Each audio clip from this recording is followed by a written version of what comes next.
네, 사도 바울이 이제 고린도전서 15장에서 이게 긴장인데 이 긴장에서 이제 부활의 문제를 다루고 있습니다. 이제 사도 바울이 지금 이 문제를 다루는 이유는 이 당시에 이 그리스 철학이 이 고린도 성도들에게 이 큰 영향을 미치고 있었기 때문입니다. 이 당시에는 이 플라톤이라는 이 사람의 이 철학의 영향을 받아서 몸은 열등하고 영혼은 고귀하다라는 이제 생각을 갖고 있었습니다. 이 영혼은 고귀하고 몸은 열등하기 때문에 죽음은 이제 몸의 그 육체라는 감옥에서 영혼이 해방되는 것, 뭐 이런 식으로 이해를 하면서 이제 몸은 이제 아무 소용 없다, 이제 이런 식으로 이야기를 했습니다. 따라서 이제 부활을 가르치는 이제 기독교를 향하여서 육체의 부활은 어리석은 개념이다. 육체는 아무 쓸모가 없다. 이제 이런 생각을 은근히 이제 사람들이 가지고 있었습니다. 문제는 이 그리스 철학이 여러 가지 지금 문제를 발생시키고 있다는 것이 지금 이 고린도전서에서 나오고 있습니다. 먼저는 이제 육체는 무가치하다고 생각하기 때문에 어떤 사람들은 육체로 어떤 일을 하든지 아무 문제가 없다라는 생각으로 음행을 저질러도 되고 심지어는 뭐 죄를 저질러도 문제가 없다라는 이상한 이제 생각들을 가졌습니다. 그래서 고린도 성도들 중에서는 음행을 짓는데 심지어는 그 아버지의 어머니였던 사람까지 취하는 문제가 발생하였죠. 그래서 이 고린도전서 5장과 6장에서 음행의 문제를 다루게 되었습니다. 또 이제 정반대의 생각으로 육체는 악하기 때문에 이 육체의 욕망을 완전히 끊는 금욕적인 삶을 사는 것이 옳다라는 이제 생각을 갖게 되었습니다. 그래서 교회에도 이런 이 철학의 영향을 받아서 심지어는 주님께서 짝지어 주신 부부 관계마저도 안 하는 것이 낫지 않느냐라는 잘못된 생각을 갖고 있었죠. 그래서 이제 7장에서 이 부부의 관계 문제에 대해서 이제 다루면서 또 이제 결혼의 이야기까지 이제 언급을 했습니다. 그리고 또 이제 육체는 무가치하고 이제 영혼만 중요하기 때문에 영적인 행위, 은사만이 가장 좋은 것이다. 그리고 은사를 가진 것이 최고다라면서 영적인 교만을 떠는 사람들이 생겨났습니다. 그래서 12장부터 14장에서 지금 길게 이 은사에 관해서 지금 사도 바울이 다루고 이제 오늘은 몸의 부활, 이제 몸은 쓸모없는 건데 굳이 부활을 해야 되냐? 그게 진짜냐? 그리고 예수님은 불결한 몸을 입고 오셨을 리가 없다. 이제 이런 잘못된 생각을 하는 사람들을 위해서 이 15장의 긴 본문을 통해서 부활에 대해서 지금 이야기를 하고 있습니다. 그래서 15장은 이 부활이 역사적으로 사실입니다라는 것을 이야기하고 부활을 부정할 때 어떤 이제 문제가 생기는가에 대해서 설명을 하고 부활의 몸이 얼마나 귀한 것인지 또 부활의 몸을 입고 사는 성도는 어떤 삶을 살아야 되는지를 길게 이제 권면을 하고 있습니다. 우리가 이 세상에 있는 여러 생각들이 나에게 영향을 안 미친다라고 이렇게 잘못 생각하기도 합니다. 그러나 이 고린도 성도들이 유난히 특별한 존재여서 세상 철학에 영향을 받은 것이 아니라 우리가 늘 이 세상 철학에 잘못된 영향을 받고 삽니다. 그래서 우리가 이 고린도전서를 같이 묵상하시면서 나는 혹시 지금 세상 사람들과 똑같이 생각하며 사는 것은 없는가에 대해서 우리가 좀 점검을 해보면서 이 말씀을 함께 묵상하면 좋겠습니다. 그래서 오늘 이 15장 1절부터 11절은 특별히 이 부활에 대해서 설명하면서 부활이 역사적 사실이다라는 것을 계속 설명할 겁니다. 이 5절에서 8절은 특별히 이 부활의 증인의 목록이 이제 쭉 나오는데요. 이 6절 말씀을 좀 보시면 그 후에 500여 형제에게 일시에 보이셨나니 그 중에 지금은 대다수는 살아있고 어떤 사람은 잠들었다라고 표현을 합니다. 이 예수님께서 이제 그 기원 후 30년경에 이제 승천하셨습니다. 그리고 지금 고린도전서를 기록할 때쯤에는 이제 한 50년경으로 생각을 하는데요. 예수님께서 부활하시고선 한 20년 정도 이제 지난 쯤이었습니다. 근데 예수님께서 단번에 500명 이상의 형제들에게 보이신 일이 있는데 그때 봤던 사람들 중에서 어떤 사람은 잠들었습니다. 그러니까 죽었습니다. 그러나 여전히 많은 사람들이 살아있어서 예수님의 부활에 대해서 명확히 증언을 할 수 있다라고 이야기를 하고 있습니다. 만약에 부활이 가짜였다면, 그래서 당시 사람들이 생각하는 것처럼 뭐 제자들이 예수님의 시체를 훔쳐갔다. 뭐 아니면 제자들이 거짓말하는 거다. 뭐 환상을 본 거다. 뭐 이런 식의 이제 잘못된 생각을 갖고 있다면 이 부활의 증인이 적을수록 유리할 겁니다. 한 두세 사람만 예수님이 부활하신 것을 내가 봤습니다라고 증언한다면 두세 사람만 말을 잘 맞추면은 이 부활하신 것을 얼추 이제 사실처럼 꾸며낼 수 있겠죠. 그러나 500여 형제가 동시에 봤습니다. 동시에 봤고 그것을 500여 형제한테 만약에 질문한다면 서로가 같은 얘기를 한다면 사실일 것이고 조금이라도 다른 것이 있다면 거짓이 될 것입니다. 그러니까 지금 성경에서 이 사도 바울이 뭘 얘기하고 있는 거냐면 증인들이 여러 명 있으니 네가 교차 검증해봐라. 네가 사실인지 확인을 해봐라. 그러면 분명히 부활이 진짜 사실인 것을 알 수 있을 것이다 라는 것을 먼저 이렇게 이야기하고 있는 겁니다. 또한 이 부활의 증인 목록 중에서 좀 독특한 것이 있습니다. 이 처음에 5절 보시면 게바에게 보였다라고 하면서 이 게바와 12제자와 500여 형제를 이제 소개를 하는데요.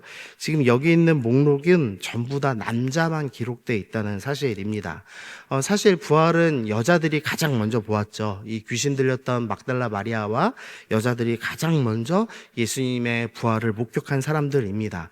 그리고 많은 여성들이 예수님의 부활을 목격했습니다. 그럼에도 불구하고 사도 바울이 남자만 언급하고 있는 것은 이것을 지금 법적 증언으로도 통용되게 하려고 하는 겁니다. 당시에는 이제 남자들만 이제 법적으로 증언하는 게 효력이 있었기 때문에 사도 바울은 봐라, 부활은 법정인 증언으로서도 충분히 효력이 있는 것, 세상 법으로 봐도 부활은 사실이다라는 것을 지금 분명히 드러내기 위해서 이 남자들만 목록을 지금 적어놓고 있습니다. 그러니까 지금 사도 바울이 설명하고 싶은 것은 우리의 신앙, 이 부활은 신화나 전설이 아니라 분명한 사실이다라는 것을 이야기하고 있는 것입니다. 우리의 신앙은 사실입니다. 진리입니다. 그러므로 우리는 담대히 복음을 증언하는 증인이 되어야 한다라는 것을 우리가 생각해 봐야겠습니다.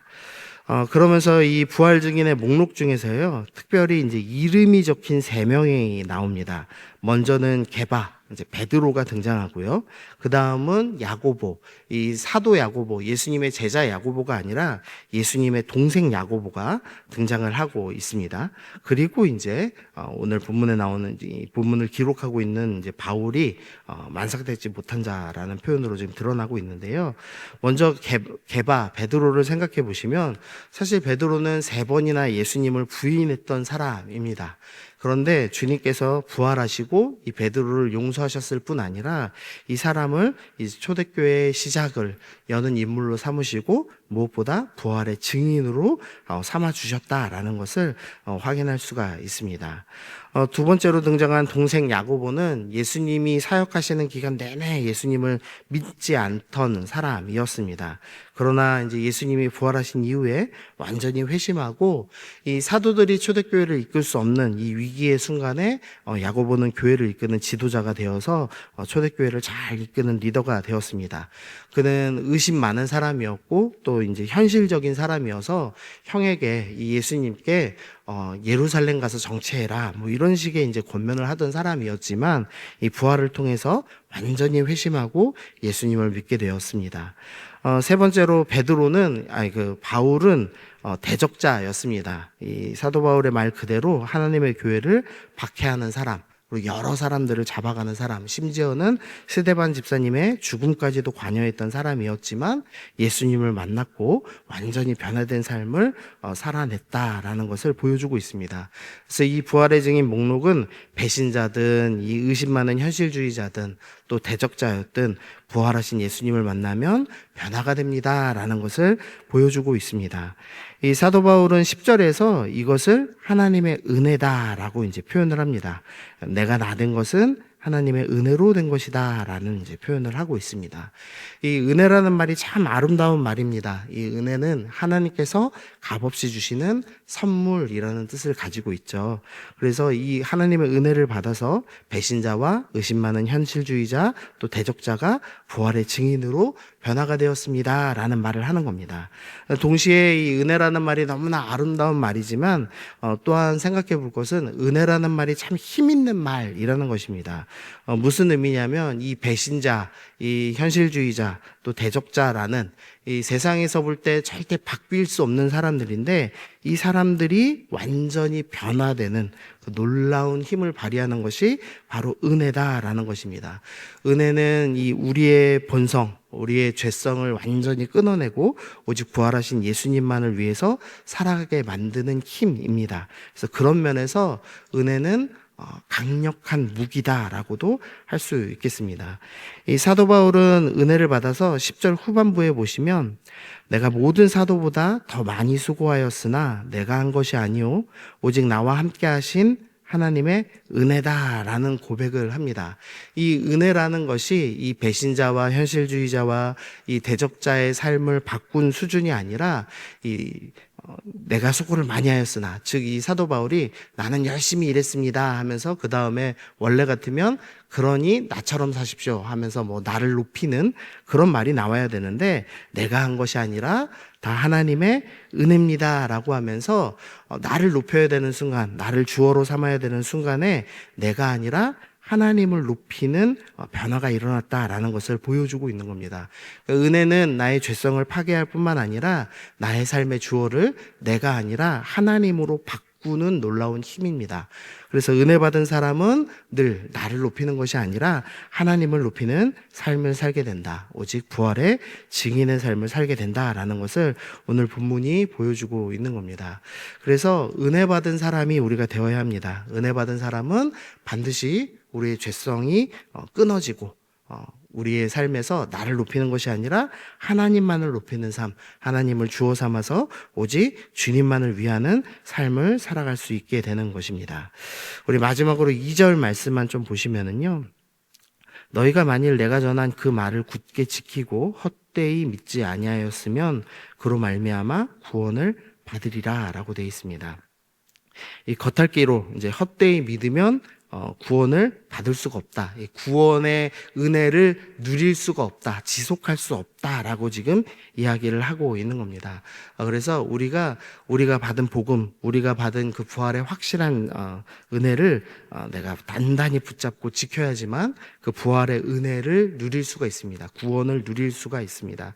그래서 오늘 하루 이 말씀 좀 묵상하시면서 하나님, 내가 그 힘 있는 은혜 나도 받고 싶습니다.